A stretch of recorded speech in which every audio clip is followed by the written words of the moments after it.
Tabler from the Sunshine and Music blog.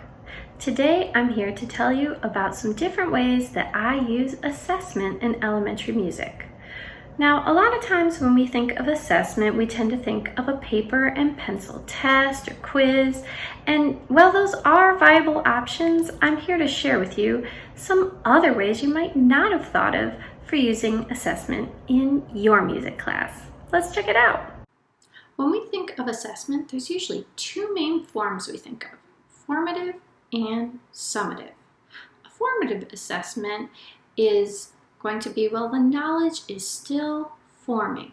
Something that you do in the middle of the unit to kind of take the temperature of how the class is doing and whether they're picking up the information. The other main type of assessment is a summative assessment. This is going to sum up what you've learned at the end of a unit, usually in the form of a test or some other big project. What a lot of people don't realize is that beyond the paper and pencil test, there are tons and tons of other ways to assess. And that's what we're going to talk about today.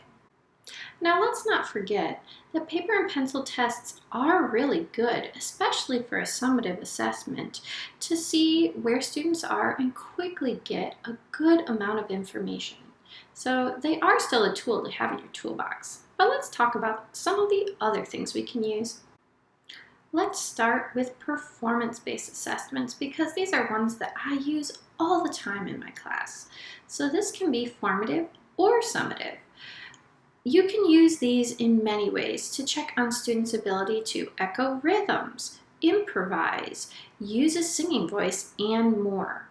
So, for example, I might have my front row of students play an instrument correctly, then pass the instruments to the row behind them, and then they get a turn with the song too, and I can assess the rhythm or correct instrument playing, something like that.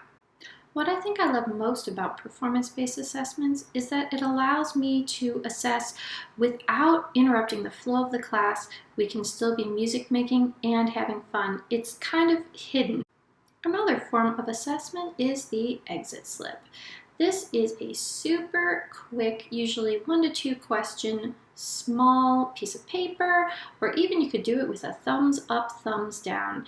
And it's just a quick formative assessment to see how kids are doing with a new skill. I also do a form of this at the beginning of class in my class where students have to discuss with a partner something that we learned the week before. So this is a way that I can kind of gauge how the students did on the information from last week before we move forward. Response cards are another way that you can keep your lesson flowing, kind of hide that assessment in there. For example, I have these different voice cards that I use with my kindergarten. I will have a puppet do a certain type of voice and they will hold up the card that matches.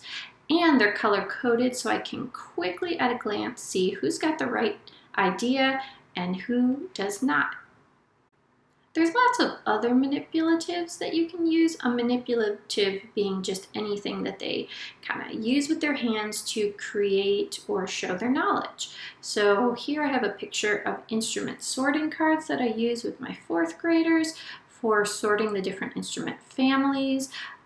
Rhythm block kind of things would be another type of manipulative, and all of these are ways that they can work by themselves or with a partner and show their learning. And let's not forget that we can use paper and pencil for things besides tests.